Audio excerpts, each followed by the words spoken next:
Okay, सो पहले तो ये मुझे याद दिला दो फटाफट कि अपन ने लास्ट लेक्चर में क्या क्या कर लिया था। इंटरनेशनल ट्रेड अपन देख रहे थे।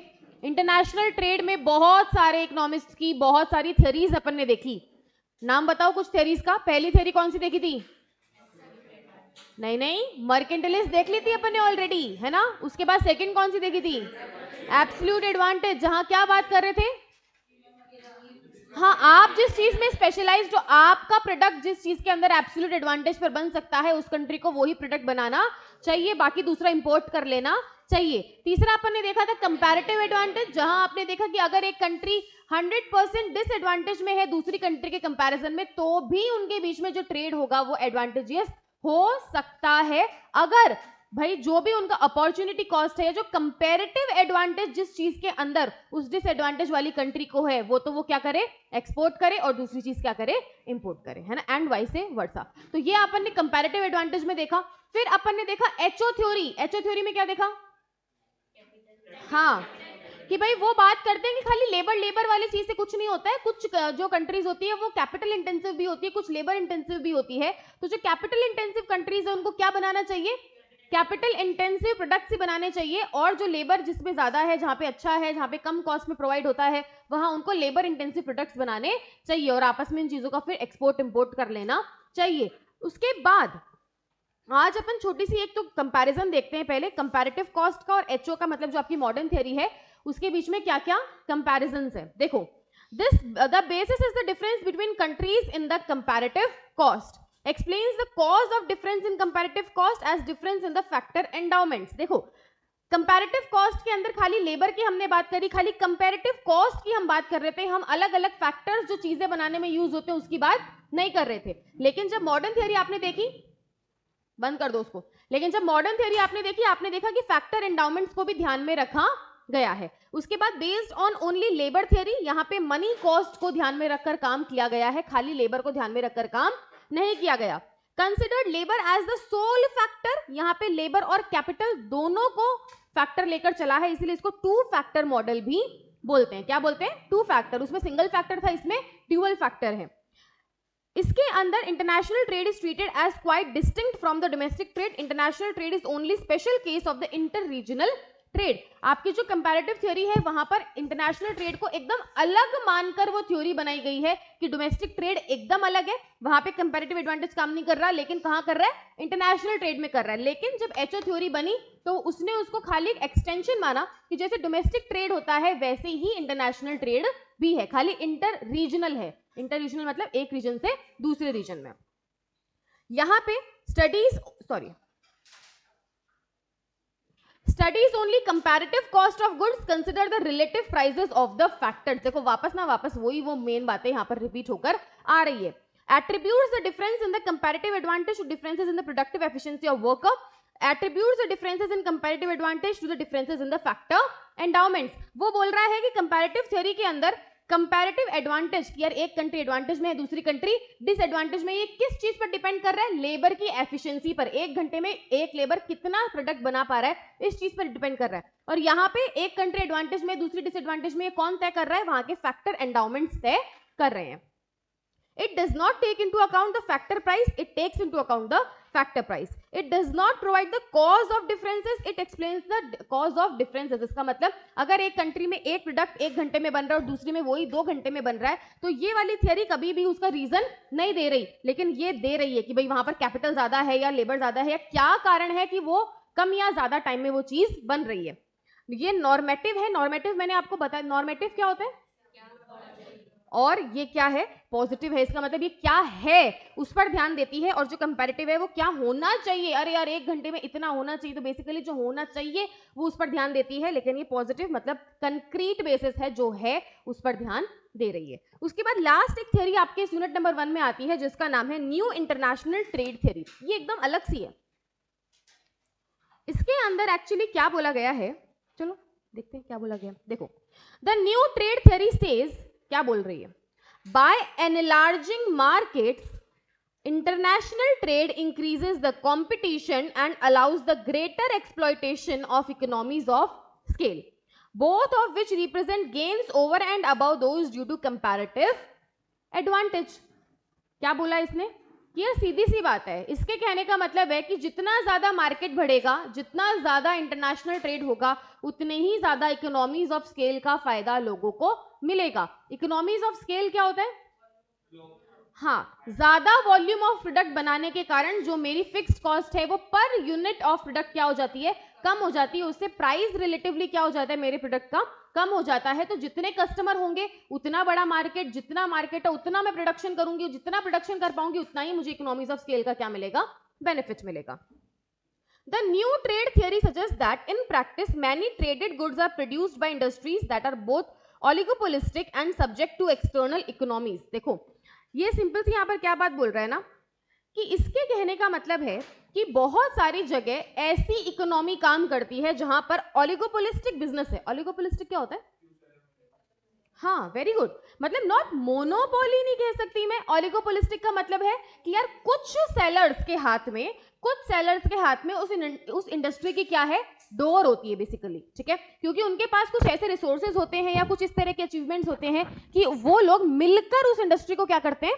कंट्रोल करते हैं। Few sellers have the control over a particular industry. वो क्या है? ऑलिगोपोलिस्टिक है। Because of economies of scale in the production of non-traded intermediates. Thus, instead of a picture of an international economy that is at Pareto optimum, the new trade theory offers a picture of one in which market normally lead to suboptimal result. अब ये क्या होता है? देखो, Pareto optimum क्या होता है? कभी शब्द सुना?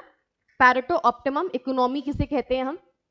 ये क्या बोलता है कि जहां पर बेसिकली ऑलिगोपोलिस्टिक इकोनॉमी है वहां पर जनरली ऐसा माना जाता है कि यार ये जो पर्टिकुलर चीज है ना, पैरेटो ऑप्टिमम, ऐसी इकोनॉमी काम करती है। पर ये बोल रहा है ऐसा नहीं है।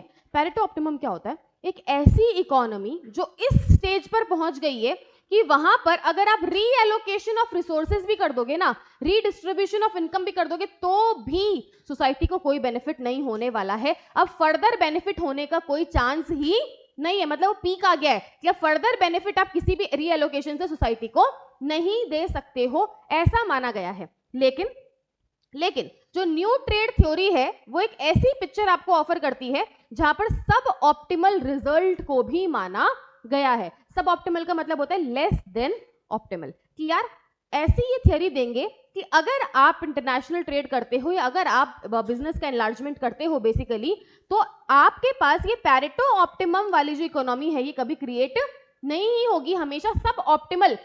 देखो बेटा, एक तो ना आपको कोई भी बिजनेस हो रहा है, ठीक है, खूब सारा बिजनेस हो रहा है, और जो गरीब लोग हैं, ओके, जिनके पास कुछ भी खाने को नहीं है, जिनके पास कुछ भी नहीं है, मानो कि वो सड़क पर जो चीजें पड़ी है उन्हीं से अपना क्या चला रहे? काम चला रहे। इसने एग्जैक्ट एग्जांपल भी दिया, देखो नीचे, उन्हीं से अपना क्या चला रहे? काम चला रहे हैं। तो they are at the worst condition. अब अगर जो भी फैक्ट्रीज लगेगी या जो भी प्रोडक्शन होगा, अगर समझो कि ना गरीब से गरीब कंट्री में भी किसी भी तरह की इंटरनेशनल ट्रेड के कारण कोई भी फैक्ट्री लग रही है, कुछ भी हो रहा है, उसके अंदर अगर इनमें से किसी को जरा सा भी काम मिलता है, ये मानो 10 रुपए का भी काम मिला, तो हालांकि उनकी कंडीशन कोई बहुत अच्छी नहीं हो जाएगी, लेकिन it will be better than worse. Okay, ये क्या बोलना चाह रहा है? पैरेटो ऑप्टिमम का मतलब क्या है कि भाई ऐसी सोसाइटी क्रिएट कर दी जहां पर आप कुछ भी कर लो, अब आप लोगों को बेनिफिट नहीं दे सकते। तो बोल रहे हैं नहीं, ऐसा नहीं है। जितना इंटरनेशनल ट्रेड बेसिकली बढ़ेगा, जितना ज्यादा फ्री मार्केट, फ्री ट्रेडिंग होगी, फ्री ट्रेड को सपोर्ट करते हैं, फ्री ट्रेड को, कि यार आप ये सब उल्टी सीधी बातें छोड़ो, फ्री ट्रेड को सपोर्ट करते हैं, जितना वो बढ़ेगा उतना ही ज्यादा आपके लिए सब ऑप्टिमल रिजल्ट आओ, चाहे मतलब 100% से कम रिजल्ट मिलो उनको, लेकिन पहले से बेटर कंडीशन वहां की होगी ही होगी। देखो आगे क्या बोलता है। American economist and journalist Paul Krugman, यही तो है मेजर इसके, received the 2008 Nobel Prize for Economics for his work in economic geography and in identifying international trade pattern. The HO model predicted that trade would be based on such factor as the ratio of capital to labor, with capital rich countries exporting capital goods and importing labor intensive goods from the labor rich country. ये क्या बोल रहा है? HO theory ने तो clear कर दिया था। क्या कर दिया था? यार जो कैपिटल इंटेंसिव कंट्रीज है वो कैपिटल गुड्स को क्या करेगी? एक्सपोर्ट करेगी, और इंपोर्ट किसको करेगी? लेबर गुड्स को इंपोर्ट करेगी। लेकिन Krugman noticed that most international trade take place between the countries with रफली the same ratio of capital to labour. ये बोलता है यार ये कैसे काम कर रही है आपकी एचओ थ्योरी, क्योंकि मुझे ऐसा लगता है कि जो कैपिटल इंटेंसिव देश हैं वो भी कैपिटल इंटेंसिव चीजें इंपोर्ट करते हैं, डेफिनेटली करते हैं। खाली वो लेबर इंटेंसिव चीजें इंपोर्ट नहीं कर रहे, वो कैपिटल इंटेंसिव भी इंपोर्ट कर रहे हैं। देखो क्या बोल रहा है, the auto industry in capital intensive Sweden for example export car to the capital intensive America.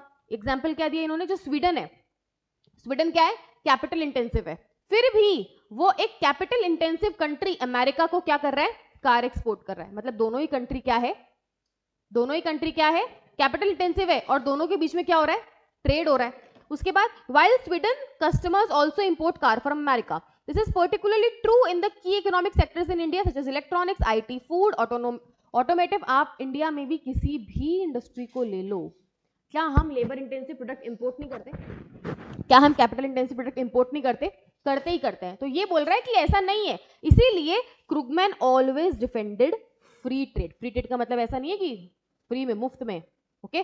Free trading को क्या किया है इसने, सपोर्ट किया है, ठीक है। फ्री ट्रेड का मतलब है कोई भी किसी से भी कैसे भी ट्रेड बेसिकली कर सकता है। कैपिटल टू लेबर का रेशियो होना जरूरी नहीं है, कैपिटल टू कैपिटल वाला भी क्या कर सकता है, ट्रेड कर सकता है। He was very passionate, इन्होंने ये थियरी क्यों दी देखो, he was very passionate and showed deep concern for the well-being of people around the world। इसको सबसे ज्यादा पढ़ी किसकी थी बेटा, कि यार दुनिया का क्या होना चाहिए, भला होना चाहिए। One such example is the In Praise of Cheap Labor published in the Slate in 1997, ये कोई बुक है इसकी। In it Krugman told of Smoky Mountain, देखो अभी इसको स्टोरी जैसा तुम्हें लगेगा, लेकिन इसमें इन्होंने क्या बोला है कि इस बुक के अंदर इन्होंने मनीला की बात करी। मनीला क्या है तुम्हें पता है, फिलीपींस नाम से एक देश है, साउथ ईस्ट एशिया के अंदर फिलीपींस नाम से एक देश है, बहुत छोटा सा, कभी नाम नहीं सुना तुमने फिलीपींस का? तो फिलीपींस की बेसिकली कैपिटल है मनीला, ओके। तो वहां का इन्होंने एग्जाम्पल दिया है कि मनीला के अंदर आप ये मानो बहुत ह्यूज गार्बेज डंप देखे हैं मैंने, और लोग, मेन, विमेन, चिल्ड्रन उस गार्बेज में से चीजें ढूंढ के अपनी जिंदगी चला रहे हैं, okay. According to entity, sorry, for the valuable item, कुछ इसमें लाइंस मिसिंग है, मैं तुम्हें बताती हूँ वो क्या कहना चाहती है। तो ये बोल रहे हैं कि मैंने मनीला के अंदर लिटरली ऐसी चीजें देखी है कि जहां बड़े बड़े गार्बेज डंप के अंदर से लोग ढूंढकर, कोम्बिंग थ्रू द गार्बेज का मतलब है उनमें से चुग चुग कर अपनी लाइफ क्या कर रहे हैं, स्पेंड कर रहे हैं। अगर अब ऐसे छोटे छोटे देशों में भी इंडस्ट्रीज खुलती है, फैक्ट्रीज खुलती है, और उसमें इन लोगों को मिनिमल से मिनिमल वर्कर का काम भी देते हैं, मिनिमल से मिनिमल वर्कर का काम भी देते हैं, तो हालांकि इनकी जो पोजीशन है वो बहुत बेहतर तो नहीं हो जाएगी, लेकिन इससे तो बेटर हो ही जाएगी। ये बात ये वो वहां पर कहना चाह रहे हैं। जो लाइंस मिसिंग है मैं वो लिखवा दूंगी, ठीक है। देखो अब इस न्यू थ्योरी के हिसाब से दो की कॉन्सेप्ट है that give advantage to country that import goods to compete with the products from home country.